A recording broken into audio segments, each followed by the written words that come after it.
നിങ്ങൾ ഈ സുഖം അനുഭവിക്കലുണ്ടാ? ഇങ്ങനെ തിരുമ്പണ സുഖം എന്നതൊന്ന് കേട്ടോക്കിക്കാളി. എന്നിട്ട് ബാക്കി തിരുമ്പല് നിങ്ങൾ ചെയ്യണോ ചെയ്യണ്ടെന്നൊന്ന് കണ്ടാൽ മതി കേട്ടാ. മക്കളായാലും കുട്ടികളായാലും ആരായാലും ഇങ്ങനെ ഇട്ടിട്ട് തിരുമ്പണ ആ ഒരു സ്വഭാവം ഉണ്ടല്ലോ, അതിനുള്ളൊരു വീഡിയോ ഞാൻ കാണിച്ചു തരാം, ഒന്ന് കണ്ടാളി. എന്നിട്ട് നിങ്ങൾ ബാക്കി തിരുമ്പിക്കോളി ട്ടാ. നാനോപ്ലാസ്റ്റി എന്ന് പറഞ്ഞിട്ടുള്ളൊരു സർജറിയാണ് ഞാൻ ചെയ്തത്. അത് ഞാൻ ഡെയിലി ഇയർബഡ്സ് യൂസ് ചെയ്തിട്ട് എൻ്റെ ഇയർ ഡ്രമ്മിൽ സ്ക്രാച്ച് വന്നു. പിന്നെ അത് ഇൻഫെക്ഷനായി വലിയ ഹോളായി. 80% ഹോളുണ്ട്.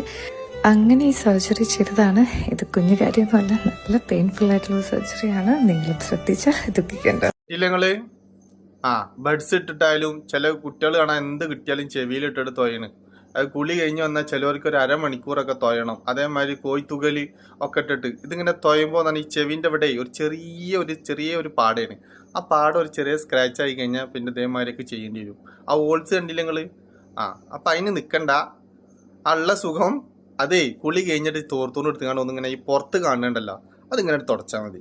അല്ലാതെ ഇതിൻ്റെ ഉള്ളിൽ നിന്ന് ശരിക്കും ഡോക്ടർമാർ പറഞ്ഞെന്നറിയാം, അതിൻ്റെ കാലാവധി കഴിഞ്ഞാൽ അത് താനെ അലിഞ്ഞ് അതിൻ്റെ ഉള്ളിൽ നിന്ന് അത് ഡ്രൈ ആയിട്ട് താഴെ കൊഴിഞ്ഞു പോകുമെന്നാണ് ഡോക്ടർമാർ പറയുന്നത്. പിന്നെ നിങ്ങൾ എന്തിനാ ഇങ്ങനെ ഇട്ട് തിരിക്കാൻ നിൽക്കണ്? അപ്പോൾ അതൊക്കെ വലിയ അപകടം ചെയ്യും. അപ്പോൾ മക്കൾക്കൊക്കെ ഒന്ന് കാണിച്ചു കൊടുത്താൽ ഓക്കെ.